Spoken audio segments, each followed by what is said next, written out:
ஓம் சாய்ராம். நல்லது நினைப்போம், நல்லது நடக்கும்.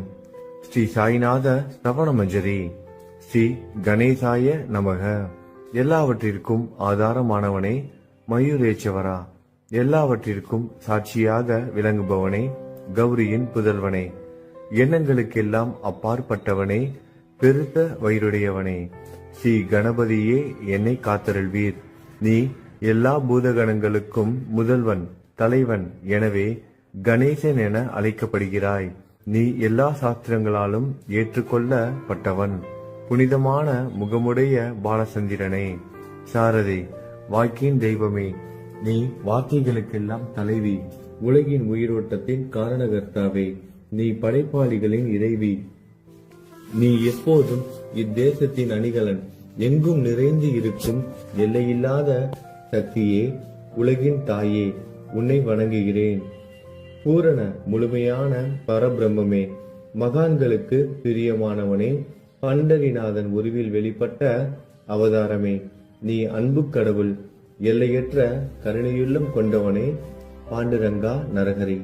பொம்மலாட்டக்காரன் தன் கையிலுள்ள கயிற்றால் பொம்மைகளை ஆட்டுவிப்பது போல் பிரபஞ்சம் எங்கும் நிறைந்து நின்று உலகை ஆட்டுவிக்கும் ஒரு பொம்மலாட்டக்காரன். உன் மெய்ப்பொருளை உய்த்துணர அறிவியல் ஏடுகளும் புனித நூல்களும் இன்னமும் முயன்று கொண்டுதான் இருக்கின்றன. மெத்த படித்தவர்களுக்கு நீ வெளிப்பட்டதே இல்லை. சக்கரபாணியே, அத்தகைய அறிவற்றவர்கள் வெறும் வார்த்தை ஜாலங்களிலேதான் சிக்குண்டவர்கள். மகான்கள் மட்டுமே உன்னை உணர்வார்கள். மற்றவர்கள் குழப்பமடைந்து உள்ளார்கள். உனக்கு பக்தியோடு கூடிய சாஷ்டாங்க நமஸ்காரத்தை செய்கிறேன். 5 முகங்கள் கொண்ட சந்திரனே, மனித மண்டை ஓடுகளாலான மாலை அணிந்தவனே, நீலகண்டனே, திகம்பர ஓங்கார வடிவானவனே, பசுபதியே, எல்லா நேரங்களிலும் எவருடைய உதடுகள் உன் பெயரை உச்சரிக்கிறதோ அவர்களது உலகியல் துன்பங்கள் உடனடியாக நீங்கிவிடும். ஜடாமுடியை தரித்த சிவனே, உன் நாமத்தின் சக்தி அத்தகையது. உன் பாதங்களை வணங்கி நான் சாயு புகழை கூறும் இந்த துதியை எழுதுகிறேன். இந்த அருட்பணி முழுமையடைய எனக்கு அருள்வாயாக. நீலகண்டா, ஆலகால விஷமுண்ட சிவனே, இப்போது அத்திரி மகரிஷியின் முதல்வரான தத்தாத்திரேயரையும் குலதெய்வமான இந்திரனையும் துக்காராமையும் எல்லா ஞானிகளையும் பக்தர்களையும் பணிகிறேன். சாய்நாதா, உனக்கு வெற்றி கிட்டட்டும். பாவிகளை கடை தேற்றும் கருணை உள்ளவரே, உங்கள் பாதங்களில் என் தலையை வைத்து இருத்தி வேண்டுகிறேன். உன் பாதுகாப்பை எனக்கு அருள்வாய். நீ முழுமையான பரபிரம்மம், ஆனந்தத்தின் இருப்பிடம். நீயே விஷ்ணு, மனிதர்களுள் தலை சிறந்தவர். மன்மதனை எரித்த உமையொரு பாகனும் நீயே. நீ மனித வடிவில் தோன்றிய இறைவன், அறிவு என்னும் ஆகாயத்து சூரியன். நீ கருணை கடல், நீ பிறவி பிணிக்கு ஒரு அருமருந்து. நீ ஏழைகளுக்கும் கீழ்த்தட்டு மக்களுக்கும் விரும்பியதை கொடுக்கும் சிந்தாமணிக்கல். நீ உன் பக்தர்களை பரிசுத்தப்படுத்தும் தெய்வம். உலக வாழ்க்கை என்னும் சம்சார கடலில் மூழ்குபவர்களை காப்பாற்றும் ஓடம். நீ அஞ்சுபவர்களின் புகலிடம். நீ இந்த பிரபஞ்சம் தோன்ற முதற் காரணமான பரிசுத்த பேரின்ப பேருணர்வு சைதன்யம். நீ கருணையே உருவானவன். உனது பலவிதமான வெளிப்பாடுகளில் இந்த உலகமும் ஒன்று. நீ பிறப்பற்றவன், சாவும் உன்னை தொட முடிவது இல்லை. என் நீண்ட ஆழமான சிந்தனைக்கு பின் வெளிப்பட்ட கருத்தே இது. பிறப்பு இறப்பு என்பவை அஞ்ஞானத்தால் தோன்றும் வெளிப்பாடே. மகாராஜா, நீங்கள் இறப்பும் பிறப்பும் மற்ற சுதந்திர பறவை. தண்ணீர் நீரூற்றாக தோன்றினால் அதன் ஆதாரம் அங்கு இருப்பதாக அர்த்தமா? ஏற்கனவே அங்கு அது நிரம்பி இருந்தது. பூமியின் உள்ளே இருந்தது, ஊற்றாக வெளியே வந்தது, அவ்வளவுதான். மணற்படுகையில் நீர் ஊற்றாக வெளிப்பட்டதும் அது நீரோடை என்ற பெயர் பெற்றது. அதன் சரியான பெயர் ஊற்று. தண்ணீர் இல்லாவிட்டால் அது வெறும் மணற்படுகையே. அந்த மணற்படுகையில் தண்ணீர் ஊற்றாக வந்தாலும் அல்லது வற்றி போனாலும் தண்ணீருக்கு அதனால் ஒன்றும் ஆவது இல்லை. ஏனென்றால் தண்ணீர் அந்த மணற்படுகைக்கு எந்த விதமான முக்கியத்துவமும் கொடுப்பது இல்லை. ஆனால் அறியாமையால் மணற்படுகையோ நீர் நிரம்பி இருந்தால் அது பெருமைப்பட்டு கொள்கிறது. ஆகையால் நீர் வற்றியவுடனே அது மிகவும் மனவருத்தம் அடைகிறது. இந்த மனித உடலும் ஒரு விதத்தில் அந்த மணற்படுகை போன்றதே. புனித பேரின்ப நிலையை அந்த நீரூற்றின் தூய தண்ணீருக்கு ஒப்பிடலாம். இம்மாதிரி எண்ணற்ற மணற்படுகைகளை மனித உடல்கள் இருந்த போதிலும் அவற்றில் உள்ள நீர் பேருணர்வு எனப்படும் சைதன்யம் மட்டும் மாறுபடுவதே இல்லை. கருணை உள்ளவரே, நான் உங்களை ஆதியும் அந்தமும் இல்லாதவன் பிறப்பற்றவர் என கூறுவேன். அறியாமை என்னும் மலையை உடைக்க உதவும் இந்திரனின் கையில் இருக்கும் வஜ்ர ஆயுதம். இதுவரை இந்த பூமியில் எத்தனையோ எண்ணற்ற உயிரினங்கள் தோன்றி உள்ளன, இப்போதும் தோன்றிக் கொண்டுதான் இருக்கின்றன. வருங்காலத்தில் மேலும் எண்ணற்ற உருவங்கள் தோன்றதான் போகின்றன. அந்த ஒவ்வொரு தோற்றத்திற்கும் ஒரு தனி உருவமும் பெயரும் கிடைக்கும். இந்த உயிர்கள் ஒவ்வொன்றும் பெயராலும் தோற்றத்தாலும் மட்டுமே இவ்வுலகில் அடையாளம் காட்டப்படுகிறது. ஆகையால் அந்த சுத்த பேருணர்வு நிலையை நீ நான் என்று பிரித்து காட்டுவது சரியல்ல. ஏனென்றால் எது இரண்டாக தோன்ற முடியாதோ அதுவே உண்மையில் பரிசுத்த பேரின்ப பேருணர்வு சைதன்யம் எனப்படும். அது ஒன்றே அனைவரின் உள்ளும் ஆத்மா என்ற பெயரில் உள்ளது. மேலும் உண்மையை சொல்வதானால் அந்த ஒரே ஒரு சுத்த பேரின்ப பேருணர்வு நிலைதான் உலகம் முழுவதும் வியாபித்து இருக்கிறது. அப்படி இருக்கையில் நீ நான் என்ற வேற்றுமைகள் எவ்வாறு இருக்க முடியும்? நீருண்ட மேகத்தில் உள்ள நீரின் தன்மை உலகெங்கிலும் ஒன்றே. ஆனால் அது பூமியை அடைந்ததும் வெவ்வேறு தோற்றங்களை நதி, ஏரி, ஊற்று ஏற்கின்றன. கோதாவரி மணற்படுகையில் விழும் நீர் கோதாவரி நதி என்றழைக்கப்படும். அதே சமயம் கிணறு ஒன்றில் விழும் நீருக்கு அந்த சிறப்பு தகுதி கிடைப்பது இல்லை. கோதாவரி நதி மிகவும் புனிதமானது. நீங்கள் அதில் உள்ள நீரை போன்றவர். நாங்கள் குளம், குட்டை, சகதியில் உள்ள நீர் போன்றவர்கள். நம் இருவருக்கும் இடையே உள்ள வித்தியாசம் இதுதான். உங்கள் வாழ்வின் குறிக்கோளை அடைவதற்கு நாங்கள் உங்களிடம் வர வேண்டும். கூப்பிய கரங்களுடன் சரணடைய வேண்டும். ஏனென்றால் நீங்கள் ஒருவரை புனிதத்தின் உறைவிடம். புனிதமடைந்த கோதாவரி நதி மணற்பரப்பில் மழை நீர் பாயத் தொடங்கும் பொழுது அந்த நீர் புனித தன்மையை அடையும். அதை வெறும் தண்ணீராக மட்டும் கருதினால் அந்த தண்ணீர் தான் எல்லா இடங்களிலும் இருக்கிறது. கோதாவரி நதி தீரம் முழுவதும் புனிதமாக கருதப்பட்டது. பூமியின் அந்த மணற்பகுதி அதன் புனித தன்மையை நிர்ணயம் செய்கிறது. தான் பழகும் மக்களின் தன்மைக்கேற்ப மக்கள் குணம் மாறுபடுகிறது. புனித ஆத்மாக்களின் சிறுகையால் அவர்களுடன் சேருபவர்களின் ஆத்மா ஒளிவிட தொடங்குகிறது. இல்லாவிட்டால் அது மாசுபட்டே இருக்கும். நீருண்ட மேகத்தில் நின்று கீழே விழுந்த நீரின் புனித தன்மையை எந்த பூமியின் பகுதி மாற்றவில்லையோ அந்த பகுதியை சாஸ்திரம் அறிந்தவர்கள் கோதாவரி என்று கூறுகிறார்கள். மற்ற பகுதியில் விழுந்த நீர் அந்த பகுதியில் உள்ள மண்ணின் குணத்தை ஏற்றுக்கொண்டது, புனித தன்மையை இழந்தது. மேகத்தில் இருந்த பொழுது பரிசுத்தமாக இருந்த நீர் அசுத்தமாகவும் கசப்பாகவும் உப்பாகவும் மாறிவிட்டது. 6 வித உட்பகைகளை அகற்றி காமம், கோபம், பேராசை, வெறுப்பு, அகங்காரம், பொறாமை புனித உடலெடுத்து வந்த குருதேவா தங்களை புனித மகான் என்று அழைப்பதே சாலப் பொருந்தும். ஆகவே நீங்களே புனித கோதாவரி.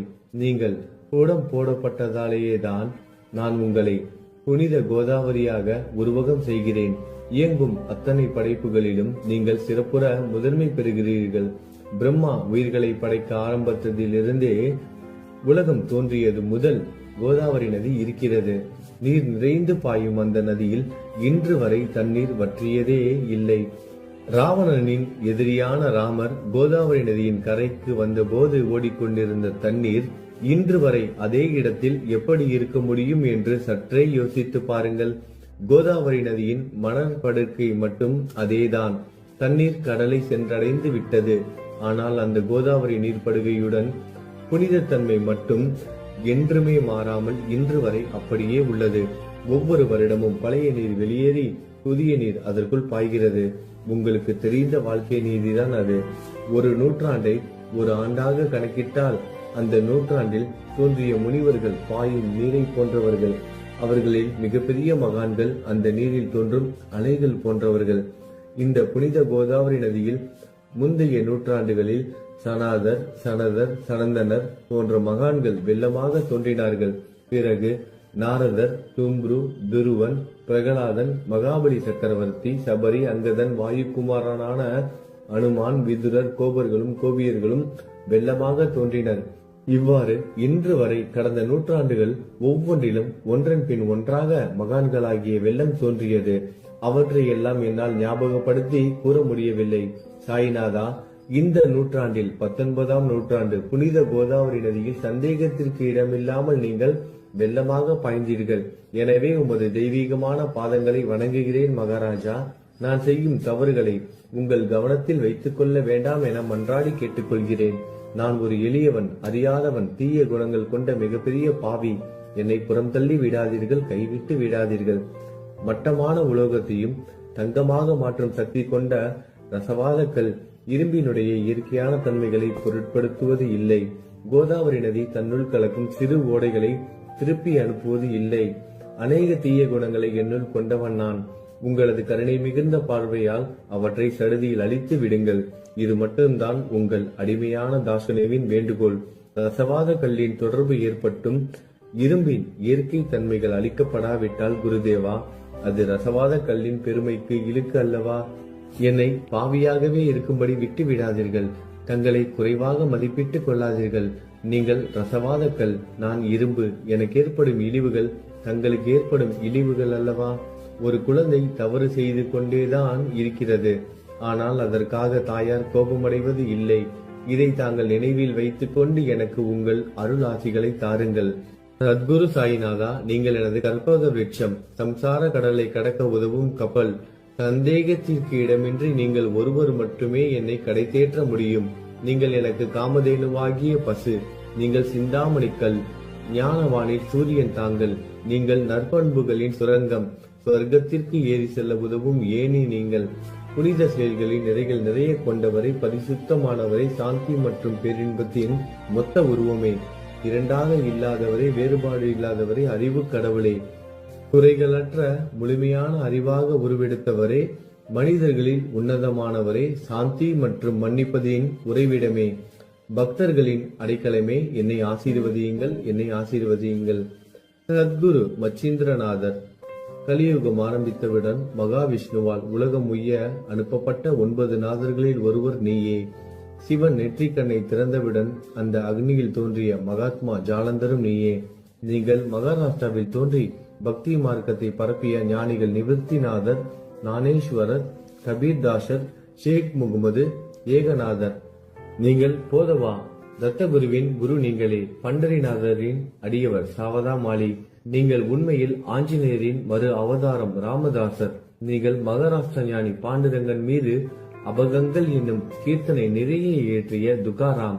சாயிநாதா, நீங்கள் முஸ்லிம் ஞானி ராம பக்தர். நீங்கள் தத்தாத்திரேயரின் மறு அவதாரம் மாணிக் பிரபு.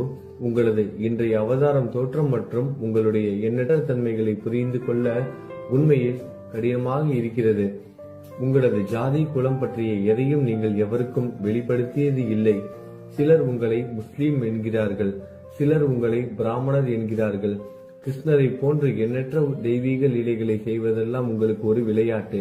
ஸ்ரீ கிருஷ்ண பரமாத்மாவை பார்த்து உயிர்த்துணர்ந்த பல்வேறு மக்கள் பலவிதமான பெயர்களிட்டு அவரை அழைத்தனர்.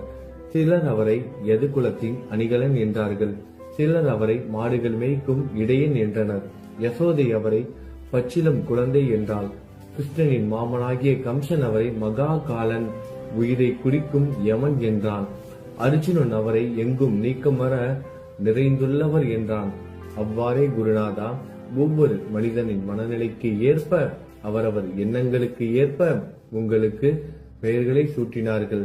மசூதி நீங்கள் வாழும் இருப்பிடம். உங்கள் காதுகள் குத்தப்படவில்லை. இந்து மத வழக்கப்படி காதுகள் குத்தப்பட வேண்டும். பாத்தியா ஓதுவதை பார்த்து நீங்கள் முஸ்லிம் என்று கூறுவது பொருத்தமானதே. கருணாமூர்த்தியே, அதேபோல் நீங்கள் அக்னியை வழிபடுவதை பார்த்து நீங்கள் ஒரு இந்து என்று முடிவு செய்யப்பட்டது. இந்த வெளிப்புற வித்தியாசங்களை வீண் விவாதம் செய்யும் எண்ணம் கொண்டவர்களே விரும்புவார்கள்.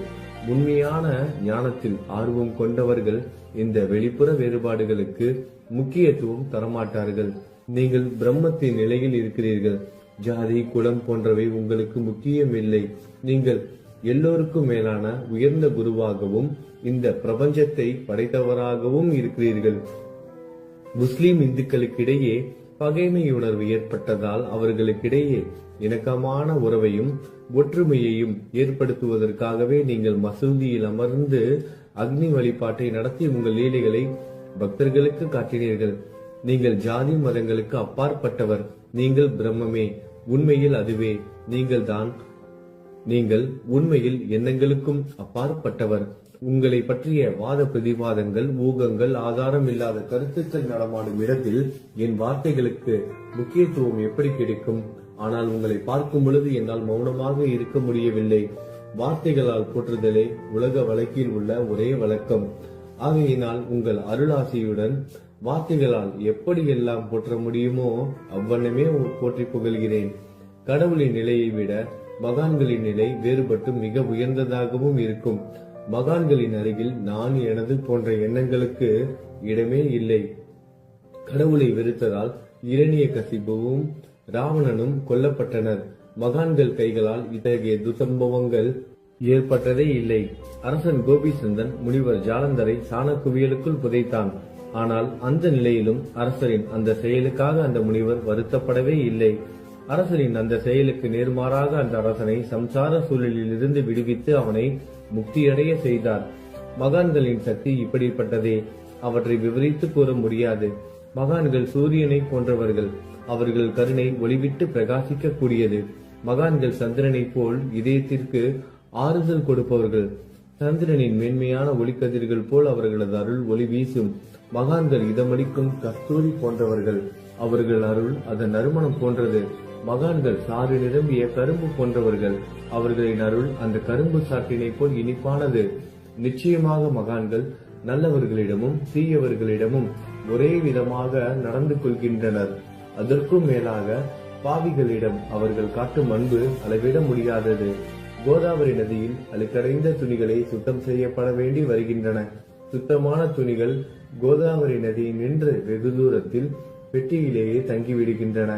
பெட்டியில் வைக்கப்பட்டிருந்த அந்த துணியும் ஒரே ஒரு முறை கோதாவரி மணற்படுகைக்கு நன்றாக துவைப்பதற்காக வந்ததுதான். இந்த ஓமையில் பெட்டிதான் வைகுண்டம், நீங்களே கோதாவரி. கோதாவரி நதிக்கரையே நம்பிக்கை. எல்லா உயிரினங்களும் துணிகள். 6 விதமான மன விகாரங்களே அவற்றை பற்றியுள்ள அழுக்கு.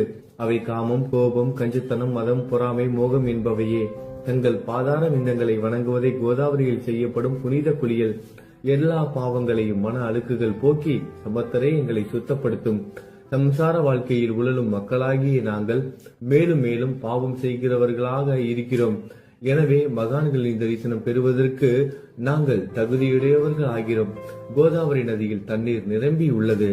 படித்துறையில் துவைப்பதற்காக துணிகள் வருகின்றன. அவை துவைக்கப்பட்டு சுத்தப்படுத்தப்படாவிட்டால் அது கோதாவரி நதிக்கல்லவா இழுக்கை தேடி தரும். நீங்கள் அடர்ந்த இலைகளுடன் கூடிய நிழலையும் குளிர்ச்சியையும் தரும் மரம். உண்மையில் நாங்கள் வழிபோக்கர்கள். எங்களை 3 வித துக்கங்கள், இயற்கை இடர்பாடுகளால் வரும் துன்பங்கள், நமது உடலுக்கு வரும் நோய் நொடிகள், அஞ்ஞானத்தால் நிரம்பிவிடும் பாவ மூட்டை எனப்படுவையில் சுட்டரிக்கின்றன. கருணாமூர்த்தியே, அந்த சுட்டரிக்கும் 3 வித தாபங்களின் வெப்பத்திலிருந்து எங்களை காப்பாற்றும். தங்கள் அன்பு மிகுந்த கருணை என்னும் குளிர் நிழல் இந்த சம்சாரம் என்னும் வாழ்க்கை கடலை கடக்க உதவும் தன்மை கொண்டது. மரத்தின் அடியில் அமர்ந்தும் ஒருவன் சூரியனின் சுட்டரிக்கும் வெப்பத்தை உணர்ந்தால் அந்த மரத்தை நிழல் தரும் மரம் என்று கூற முடியுமா?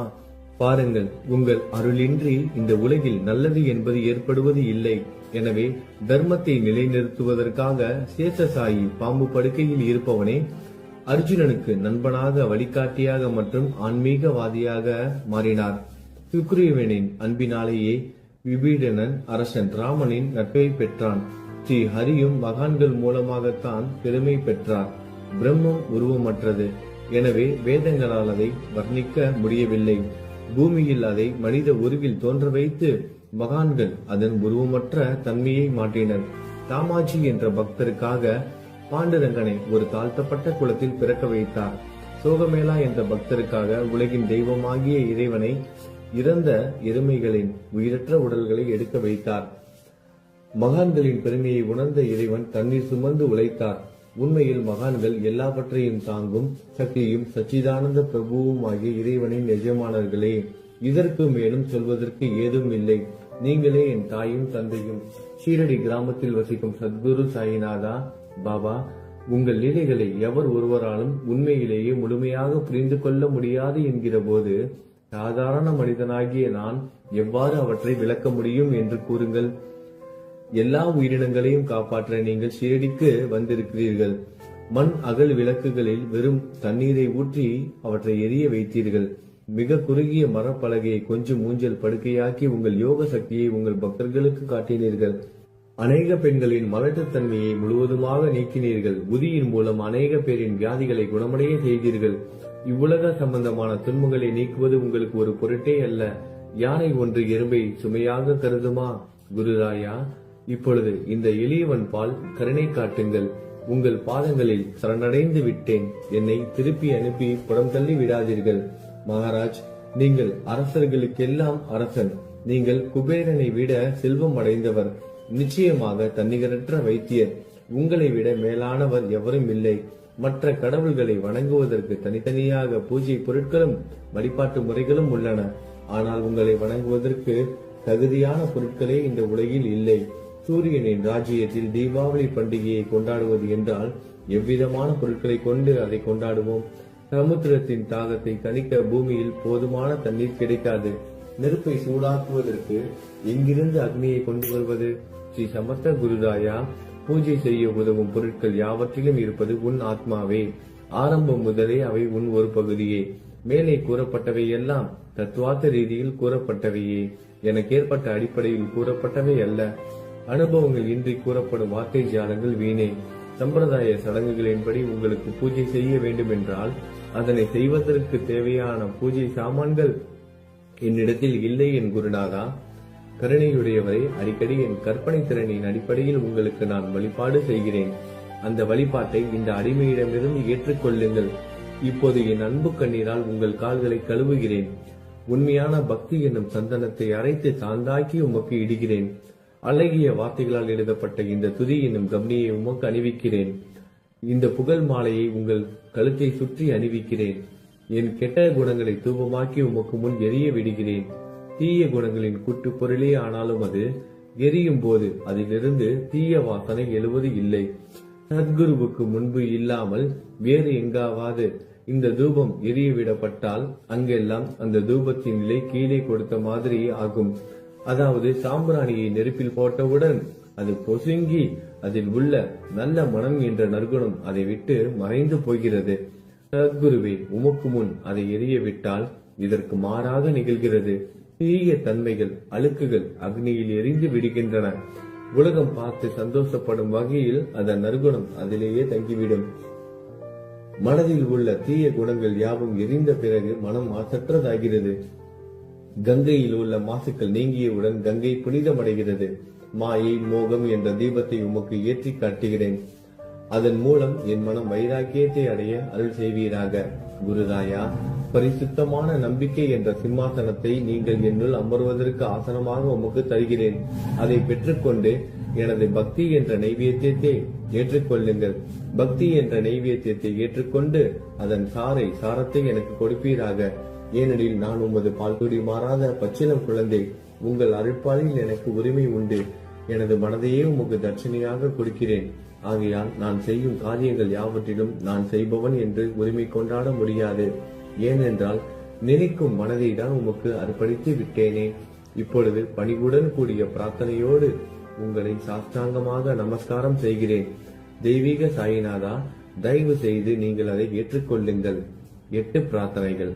சாயிநாதா, சாந்தமான மனமுடையவரே, அறிவின் சிகரமே, அன்புள்ளம் கொண்டவரே, கருணை கடலே, உண்மையின் உறைவிடமே, மாயை என்னும் இருளை அகற்றுபவரே, ஜாதி மதங்களுக்கு அப்பாற்பட்ட துறவியே, எங்களின் புரிந்து கொள்ளும் திறமைக்கும் அப்பாற்பட்டவரே, அன்பின் இருப்பிடமே, ஷீரடி நாதா, என்னை காப்பாற்றும் ஞான சூரியனே, ஞானத்தை அளிப்பவரே, எல்லாவித நல்ல செயல்களையும் செய்பவரே, பக்தர்களின் மனங்களில் ஒளிரும் பரமஹம்சரே, எங்களை சரணடைந்தவர்களை காப்பவரே, படைக்கும் தொழில் புரியும் பிரம்மாவே நீங்கள், காக்கும் கடவுள் விஷ்ணுவே நீங்கள், 3 உலகங்களையும், பூவுலகம், சொர்க்கம், நரகம், கடைசியில் லயமடைய செய்யும் ருத்திரனும் சிவனும் நீங்களே.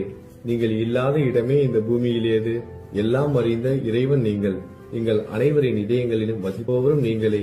எனது எல்லா குற்றங்களையும் மன்னிக்க வேண்டும் என வேண்டி கேட்டுக்கொள்கிறேன். அலை அலைகளாக வரும் சந்தேகங்களையும் மனமயக்கங்களையும் போக்குவீராகுக. நீங்கள் பசு, நான் புதிதாக பிறந்த இளம் கன்று.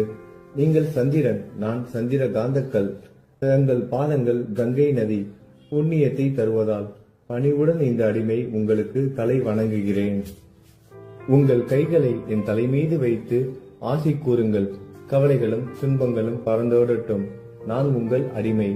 இந்த 8 துதிகளையும் கூறி நான் உங்களை சாஷ்டாங்கமாக நமஸ்கரிக்கிறேன். எனது பாவங்கள், துயரங்கள், ஏழ்மை யாவும் உடனடியாக விலகட்டும். நீங்கள் பசு, நான் கன்று குட்டி. நீங்கள் தாய், நான் உங்கள் குழந்தை. என் மீது கடுமை காட்டாதீர்கள். நீங்கள் மேற்கு தொடர்ச்சி மலைப்பகுதி மலையகிரியில் உள்ள சந்தனம், நான் முள் அடர்ந்த புதர். நீங்கள் புனிதமான கோதாவரி நீர், நானோ பெரும் பாவி. குருநாதா, உங்கள் தரிசனம் கிடைத்த பிறகும் என்னிடம் உள்ள கெட்ட குணங்கள் என்ற அழுக்கு என் மனதிலேயே தங்கி இருக்குமானால் உங்களை சந்தனம் என்று யார் கூறுவார்கள்? கஸ்தூரியின் அருகாமையில் உள்ள மண்ணும் உயர்வாக போற்றப்படுகிறது. மலரின் தொடர்பினால் தானே அதன் நாரும் தலையில் உயர்ந்த இடத்தை பிடிக்கிறது. மலரால் மனம் பெற்ற நாற்போல் மகான்களும் அப்படிப்பட்டவர்களே. அவர்களுடன் தொடர்புடைய எந்த பொருளும் மிகவும் உயர்வாக மதிக்கப்படுகிறது. சிவபெருமான் விபூதி, லங்கோடு, நந்தி ஆகியவற்றை ஏற்றுக்கொண்டதால் 8 திக்குகளிலும் அந்த பொருட்கள் புகழப் பெறுகின்றன. இடையர்களை மகிழ்விப்பதற்காக யமுனை நதிக்கரையில் உள்ள பிருந்தாவனத்தில் உலகிற்கெல்லாம் இறைவன் தகிகாலா உரியடி விளையாட்டு என்ற விளையாட்டை விளையாடினான். அதுவும் அறிவுடையோர் மத்தியில் ஏற்றுக்கொள்ளப்பட்டது. ஆகவே நான் பாவியான போதிலும் உங்கள் சேவையில் ஈடுபட்டு உள்ளேன். குருநாதரை, என் நிலைமையை பற்றி உம்மனதில் எண்ணி பாரும். குருநாதா, லௌகீக உலகிலோ அல்லது ஆன்மீக வழியிலோ எந்த விஷயங்கள் எல்லாம் எனக்கு சந்தோஷத்தை கொடுக்கும் என என் மனம் சந்தேகம் இல்லாமல் நம்புகிறதோ அவற்றை எல்லாம் நீங்கள் எனக்கு அளித்தள்ள வேண்டும். உமது கருணையால் இந்த மாதிரி செய்துவிடும். எனது மனதை அடக்கி விடுங்கள். சமுத்திரங்கள் எல்லாம் தித்திப்பாக மாறினால் பிறகு அவை உப்பு கரிக்குமே என்ற பயம் தோன்றாதே. சமுத்திரத்தை தித்திப்பாக்கும் சக்தி உங்களுக்கு உண்டு. ஆகையால் தான் எனது இந்த வேண்டுகோள். தயவு செய்து இந்த வேண்டுகோளை நிறைவேற்றும். என்னிடம் என்னென்ன குறைகள் உண்டோ அவை அனைத்தும் உங்களுடையதே. ஆத்ம ஞானம் பெற்றவர்களில் முதலிடத்தில் உள்ள உங்களிடம் குறை என்பதை பொருந்தாதே. இப்போது இதற்கு மேலும் நான் ஏன் அதிகம் பேச வேண்டும்? நீங்கள் தான் எனது ஒரே அடைக்கலம். தாயின் இடுப்பில் உள்ள குழந்தை இயல்பாகவே பயமற்று இருக்கும். மகாராஜ், இந்த துதியை எவரவர்கள் அன்புடன் படிக்கிறார்களோ அவர்கள் ஒவ்வொருவரின் ஆசைகளை தயவு செய்து நிறைவேற்றும். இந்த துதியை படிப்பவர்களின் 3 வித தாபங்களையும், இயற்கை இடர்பாடுகளில் வரும் துன்பங்கள், நமது உடலுக்கு வரும் நோய் நொடிகள், அஞ்ஞானத்தால் நிரம்பிவிடும் பாவம் மூட்டை 1 ஆண்டிற்குள் விலகிவிடும் என்பதை இந்த துதிக்கு உங்களது ஆசையாக என்றென்றும் நிரந்தரமாக இருக்கட்டும்.